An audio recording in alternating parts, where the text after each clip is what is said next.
Hi, I'm Jonathan. And Kylene Jones. We are the Provident Preppers, and today we are talking about the taboo subject of sanitation. We're going to review some great ideas on ways that you can be prepared to deal with water system and sanitation system failures. So hold on to your hats and let's go.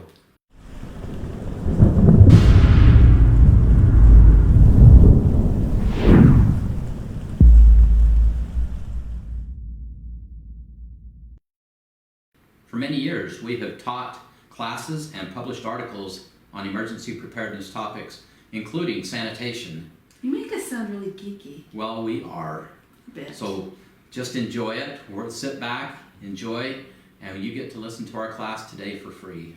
So stay with us, and at the end of this video, we'll provide you with a link to a written action plan, a template, so that it'll be really easy for you to go down and bam, bam, bam, develop a written action plan for sanitation for you and your family. Here we go.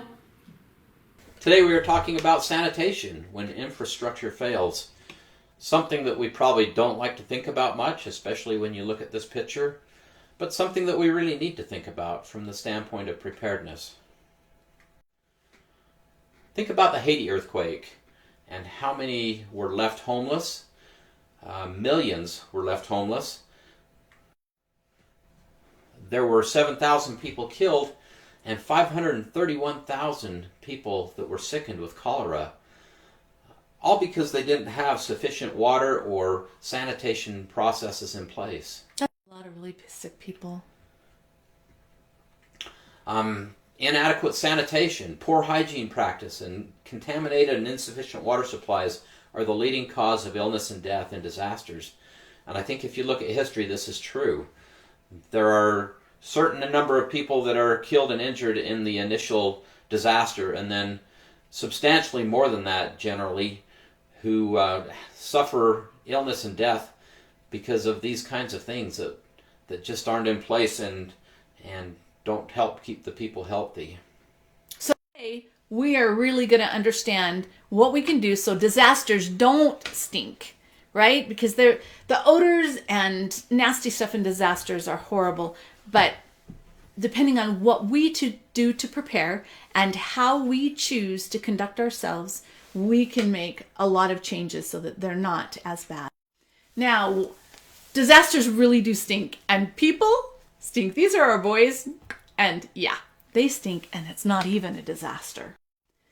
We want to be prepared to deal with the offensive odors, which means that we do need to have masks. We do need to have chemicals and things in place so that we can prevent the odors from occurring. Are you saying I need deodorant? You're okay right now, but there have been times.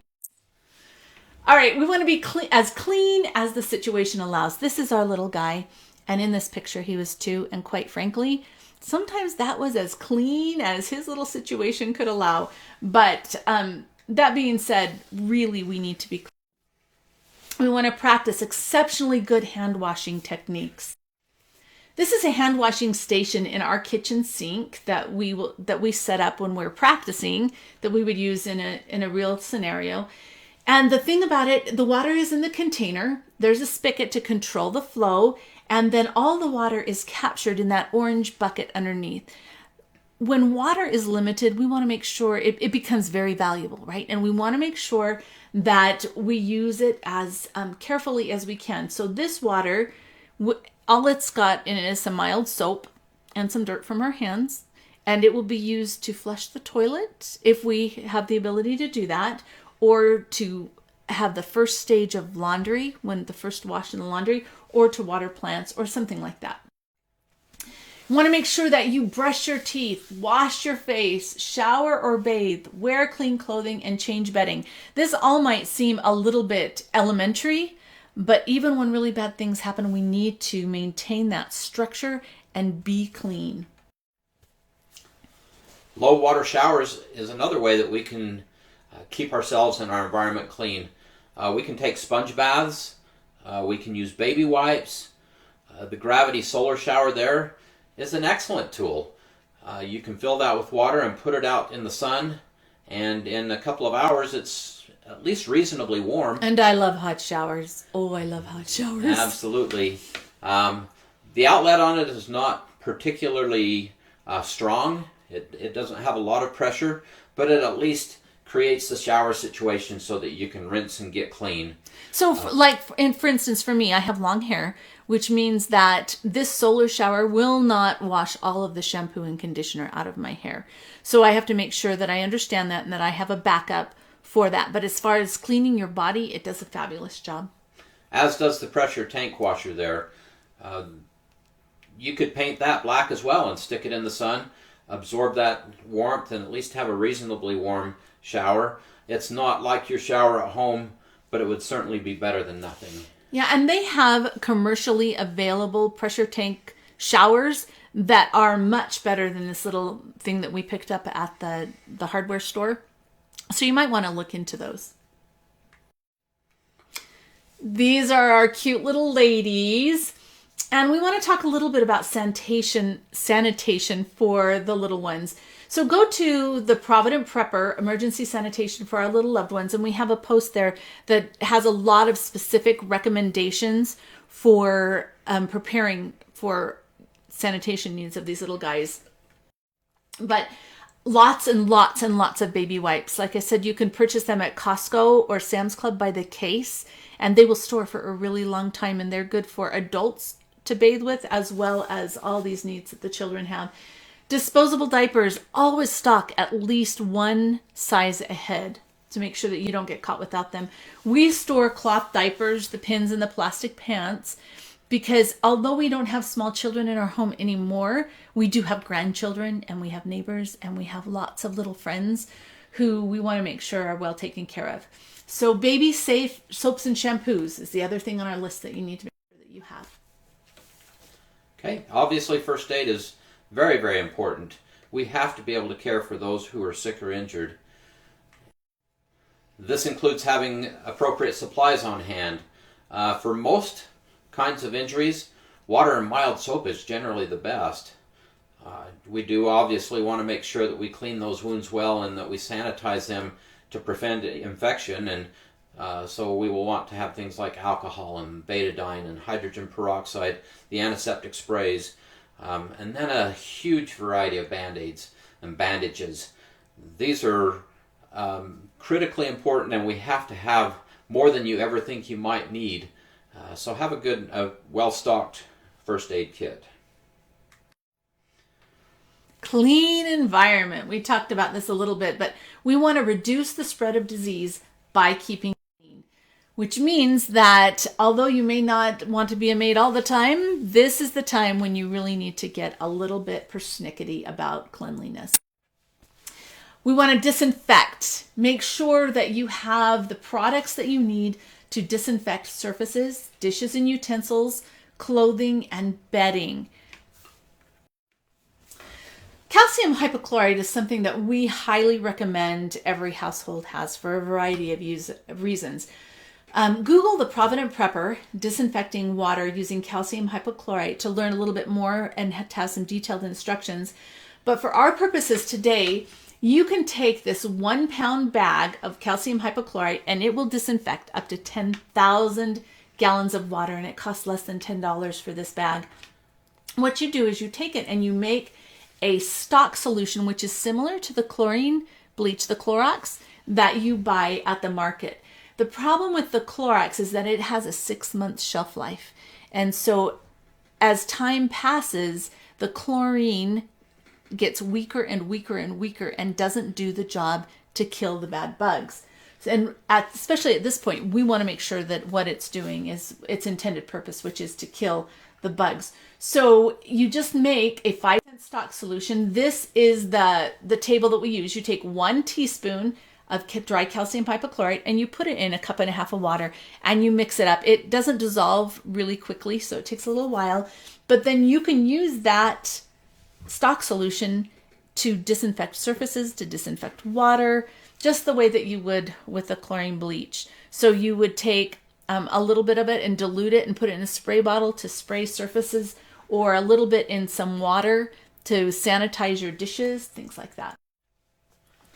Another important part of sanitation is separating waste, and we'll talk about that a little later when we talk about human waste, but in this case we're talking about the garbage that we generate every day. And if you look at your neighbor's garbage can, we won't mention our own, but our neighbor's garbage cans are always so full of stuff. It's amazing how much can build up in a week, and you can imagine in some kind of a disaster there will be an abundance of garbage everywhere. And so an important part of dealing with that is to separate it. Separate it into things that would be reusable. Maybe cans and glass, things that we could reuse for other purposes. Think about the burnable aspects. That could be used for a fire, to cook food, or just to get rid of the bulk of the garbage. Wet garbage, a lot of it is just contaminated with bad stuff that we just need to bury or compost. So there's some options there. Reduce the bulk as much as you can. Obviously flatten cans that you're not going to use, boxes. Just do what you can do to minimize the bulk associated with all this trash. Composting is a very good thing to do. If you have kitchen scraps, garden scraps, yard waste, those things, they can be used to create a soil amendment to help you grow a garden, which you may already do or may need to do to sustain your food supply. This is something you probably want to put as far away from your house as you can, because it will attract some pests and rodents, but a very good thing to do. The burnable trash, we don't actually recommend you burning it in a grocery cart. Not at all, ever. Don't do it. But some of it you'll just need to burn. Cereal boxes, paper plates, cardboard, those kinds of things can be burned. Now, if you've got a whole community that's burning things, you're going to have some air quality problems, and you don't want to be burning anything like plastics or paints or anything that's going to put off volatile organics or other just noxious chemicals.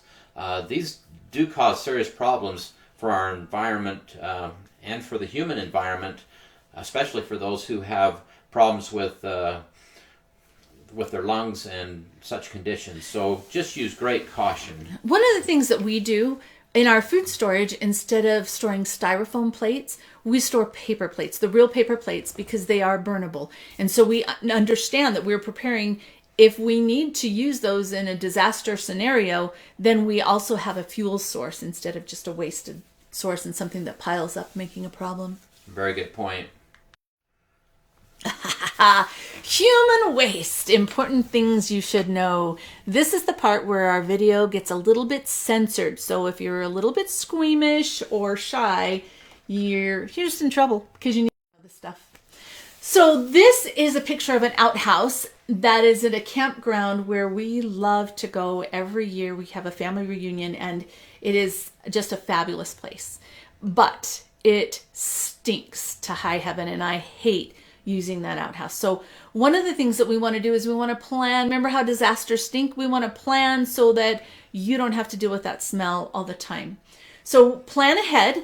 Know that each person will produce 5 gallons of waste per week. That's a 5-gallon bucket of stinky stuff that you will need to somehow manage. And it's super important that you never throw human waste on the open ground, because that just causes, it's toxic and it spreads disease, and we want to make sure that we don't do anything to contribute to the spread of disease.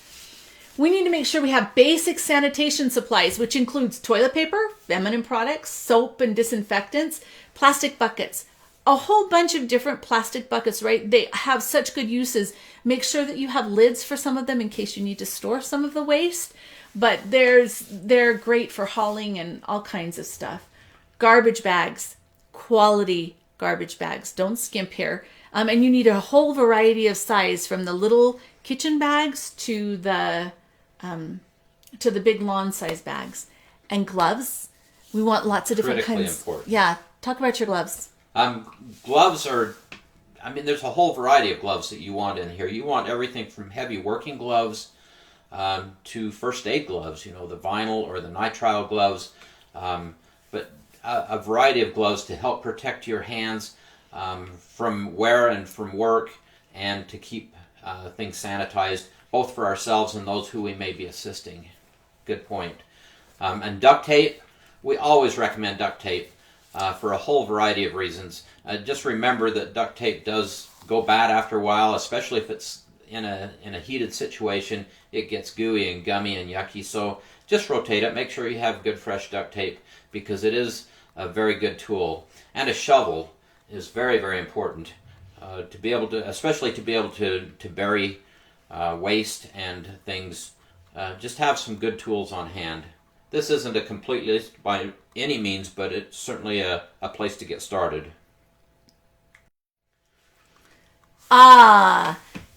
We want to separate our poo from our pee. We talked about that a little earlier, but separating becomes a critical component of sanitation. So the reason why is because, remember, when urine leaves the body, for all intensive purposes, it is sterile and it won't make you sick. However, when feces leaves the body, it is a toxic substance which is contaminated and can spread disease. So if you mix the two of them, then all of it is contaminated. With your urine, it is possible you could go free range in the yard, and although we don't recommend it, everything would be for social reasons. It would be just fine, right? But you cannot do the same thing with feces. It's very important that you handle that appropriately. Toilet paper. What would we do without toilet paper? We actually did an article once on alternatives to toilet paper, and it motivated us and others to just go get enough toilet paper. Because buy more toilet paper. The other options are not real fun. This represents a year's supply for the average person. I don't know what you call the average person. I use very little. My wife uses quite a bit. A lot more than he does. But and you know your own needs, and if you don't know your own needs, you should mark on your package when you open it and see how long it takes you to use that package. That's an engineer thing to do, but you know, that's how you determine how much you're really using, because sometimes we don't even think about it. We just use it, and so know how much you need and store that much for each member of your family, and maybe a little bit to share. We have some crappy toilet paper, I call it, crappy, that turned out not to be real good. And so that's in reserve for those who may come begging. But my wife will have the nice soft stuff. Oh, such a smart man. That's right. Give the neighbors the bad stuff.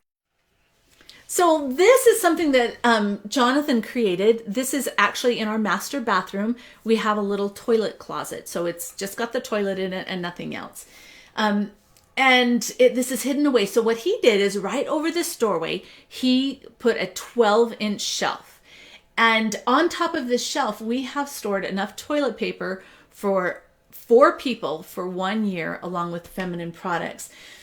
So it's strategically placed, right? It's very handy when you need it.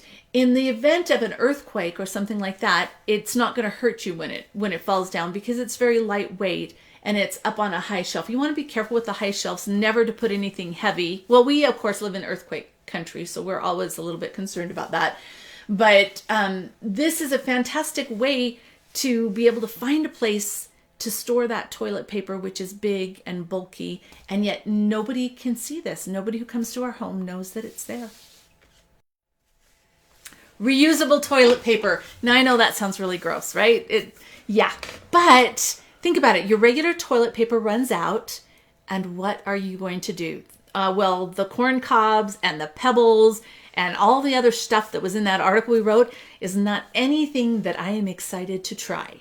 So what we've done is we've created a whole bunch of reusable toilet paper. So we like to use the 100% flannel, and because it's just for our bums, we're not going to go out and spend a lot of money on it. So whenever the pajamas are worn out or the flannel sheets are worn out, any of that gets cut into 8-inch squares.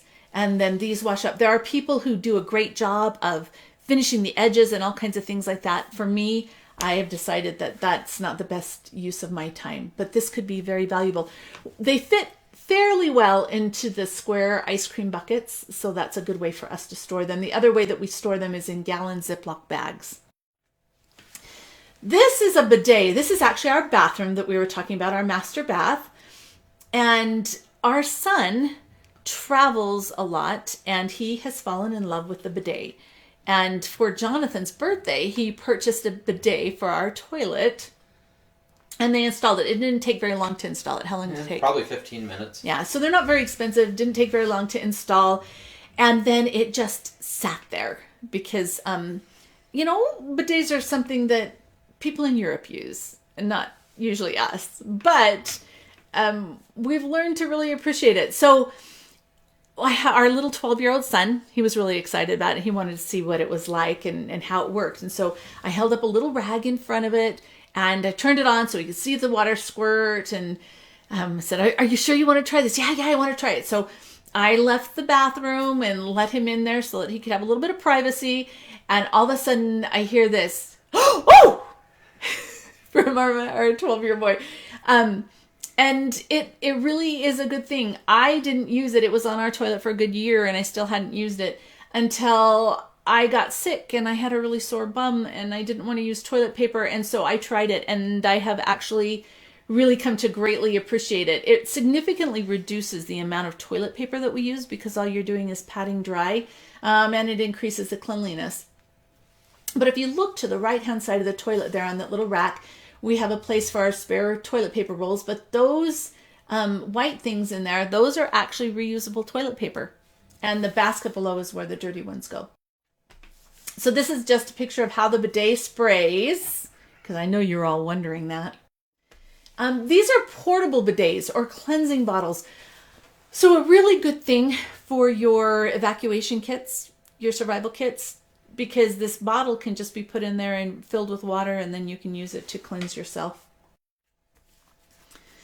Now, one of the things that we wanted to talk about is flushing the toilet. So when there's some type of an emergency, you might not, your sewer might still work, but you might not have water to flush your toilet.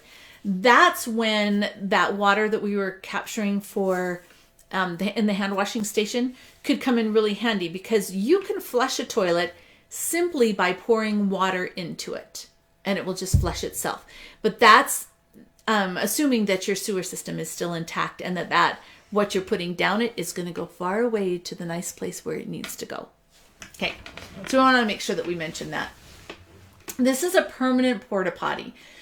So everybody prefers their own toilet, right? If you have a choice, you're always going to pick your own toilet over somebody else's. And the same thing, when you have a disaster or an emergency, you want some familiar options because everything's kind of all mixed up and you just want some comfort. So it's very possible to turn your toilet into a permanent porta potty. And what we do is we turn off the water supply to the toilet, right? And you get rid of all the water that's in the toilet. You just plunge it down.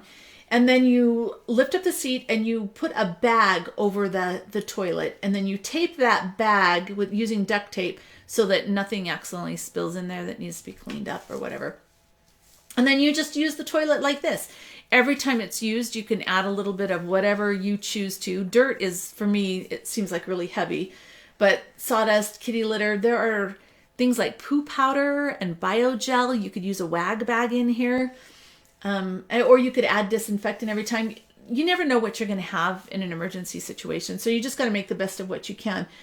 But then in this next slide, see how we've taken that bag once it has the nasties in it. We're going to tie the top and we're going to put it directly into a bucket.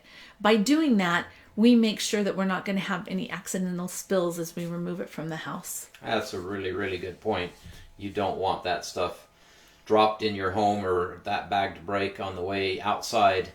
What a mess when you're already dealing with enough struggle at that point in time anyway. So, okay, this is a luggable loo. Not my favorite by any means, but it certainly has, maybe some positive options with it. It is portable, and you can stick your supplies in there, your garbage bags and your toilet paper and all that can fit right in there and be taken portably with you. A couple of the downsides, I really don't like looking at somebody else's business. That just doesn't appeal to me. And also these can be somewhat unstable, especially for larger people. And that is not an accident that I would want to have to deal with, is that thing tipping over and spilling that the contents. Not my favorite, but an option. And the other thing about that is that if it's not really stable and you happen to be on it and tip over, that's just not a good thing. Not a good thing at all. This actually, one of the expos that we were speaking at recently, I saw this and I had to snap a picture to share with you. But this lady is really creative. So she's taken the luggable loo and she's cut the seat out of a camping chair, and the luggable loo is inside of that. And what that's done is it's given you arms so that it makes it stable. And then she's got a little table there that has other supplies that you might need. But check out the way she has the toilet paper. This was really clever. She cut the bottom off of the 2-liter bottle and then put the toilet paper in it, and then taped a Ziploc bag on the outside so she could actually hang it up like that. And then you just pull on the toilet paper, which means that it controls the amount that's coming out and it keeps that roll clean and gives a nice place where you can hang it. So I was really impressed. She did a really good job. Chemical toilets are a good option, I think. Probably much preferred to me to the luggable loo. For that reason, that when you do your business and you flush it, it goes down in the holding tank below, and it's not visible, and the smells are contained. So I think that's a real positive for the chemical toilets. They require very little water, and they do keep the spread of disease to a minimum. So a chemical toilet, I think, is a really good option. The chemicals do have a shelf life, so you do need to watch that, but overall a good option. And the only downside is when you do have to empty that bottom holding tank, it is a little bit extreme, I guess. But that's just for a few seconds. So if you've got a good pair of nose plugs, you're good. This is all a little bit extreme. Yes. Okay, the bedside commode. Think about this. Usually we think about this as a medical device, but it would be a fantastic alternative toilet. A couple of the reasons why. See how it can fold away and just kind of tuck away until you need it? And it is designed to be extremely stable because a lot of the people who are using it are at fall risk. And so they're very stable, they're portable. That bucket that's there that goes underneath it has special bags designed for it that could be used 3 or 4 times before they have to be changed. But they contain some kind of biogel, poo powder, something that actually minimizes the odor and the germs and all of that that's in it. So this might be a really good idea. The other thing is you might be able to find these at perhaps garage sales or secondhand stores, which might really help to stretch your preparedness budget. Composting toilets. These are not real common in the world that we live, but there are communities and places where they actually do encourage these and offer rebates on these, because it means that they don't have to expand their sewer system if people are finding alternate means to take care of their human waste. The concept is very simple. You do your business in there. There's usually a fan and a stack that pulls the moisture out of it. And once you pull the moisture out, there's really not very much left. And that composts into a fertilizer. Now, you don't want to use that on your vegetable garden, but you can use it on your flower garden. And it's just an alternate way to take care of our human waste and do so in a way that allows it to be used for some kind of fertilizer. Not garden. But not your garden. Only on your flowers. Yeah. Most of these do require a little bit of a power supply, which you can usually supply with a solar module. That just runs the fan that helps pull all the moisture out. Some of them do have a little wind turbine on top that will do the same thing. Outhouse. So we hope it never happens, but if the disaster lasts for a really long time and we need to find long-term solutions, an outhouse might just be a good solution for you. We want to make sure that you locate it away from your home and away from water sources. If you have a high water table, you've got to be super careful. So know and understand where it is that you're digging this. You can add dirt, ashes, or lime to help control the odor and minimize the flies. Laundry. Okay. I don't know what I'm going to do when I don't have my washing machine. That's going to make me really sad. But we want to come up with some solutions for cleaning clothes without power. And traditionally, people have done it without our washers forever, right? I know our son spent a couple years in Argentina, and they did all their laundry in a bathtub, and that's just how they did it. So it's totally possible for us to accomplish this. The goal is to remove the dirt, the sweat, and the germs. We're not looking at making sure that everything is perfectly white. We're just trying to be clean enough to be safe. We want to make sure we store plenty of laundry soap and apply some water-saving techniques, because if we don't have that wonderful water running from our faucet, it can make it a little bit more difficult. There's a couple options that we have up here. The first one, it's similar to a salad spinner. And so you put the clothes in it and you spin it around and around and around. I don't think you could do a pair of jeans in it, things that are very heavy, but it would definitely be fantastic for underwear and more delicate clothes. The pressure washer that's right next to it is a really good thing that a lot of people actually use every day. And then at the bottom, that's just a bucket that has a plunger that will agitate the clothes. You kind of experiment with this and see what works for you.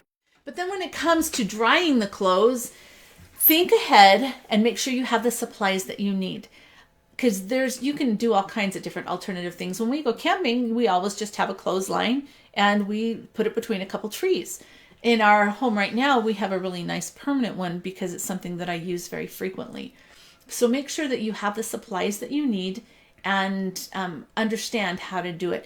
Now, most of the time, leaving clothes on the line for a long time is bad because it will bleach your clothes. But make sure that you remember that in a disaster scenario, it might be really important to disinfect. And the UV of the sun is fantastic at disinfecting. So if you are using those reusable toilet paper, the flannel squares, leave them out on the line for a good long time to make sure that they get very well disinfected. If you go to the Provident Prepper Crisis Laundry Management, you'll find a post where we have really spelled it out, and there's lots of really good ideas there for you.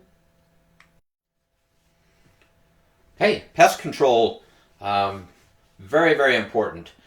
Disasters are breeding grounds for pests, and certainly we are already dealing with a bad situation, and then if you have lots of pests in a variety of forms, it just makes the situation worse, health-wise and comfort-wise.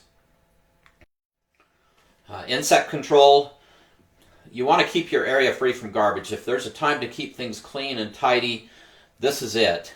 You want to store fly swatters and traps and bug killers and insect repellents, those kinds of things.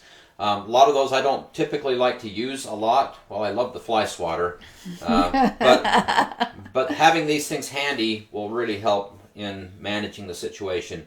And don't allow standing water in your yard or in your area, because that just becomes a breeding ground for mosquitoes, which carry disease and again could make things even worse. Rodent control. None of us like to have these rodents running around. So make the area not suitable for their growth and propagation. Make sure you package your food in a way that they can't get to it. Again, store traps and poisons. I'm not, again, a big fan of poisons, but I am a big fan of our cats. They stay outside and they do a really good job of policing the mice. However you do it, you just need to make sure those rodents are under control, because this would be a time when they would breed and multiply, and a time when we absolutely do not want them. So when it comes to packaging your food storage to prevent infestation, Google the Provident Prepper 8 food storage enemies and how to slay them. In this post, we talk about all the different things that can affect your food storage and how to be able to actually make it last for a really, really long time. So food storage is really important, and it would be really bad if you went to find it and found all kinds of droppings and bugs multiplying and all kinds of stuff in it. Just one quick note on that.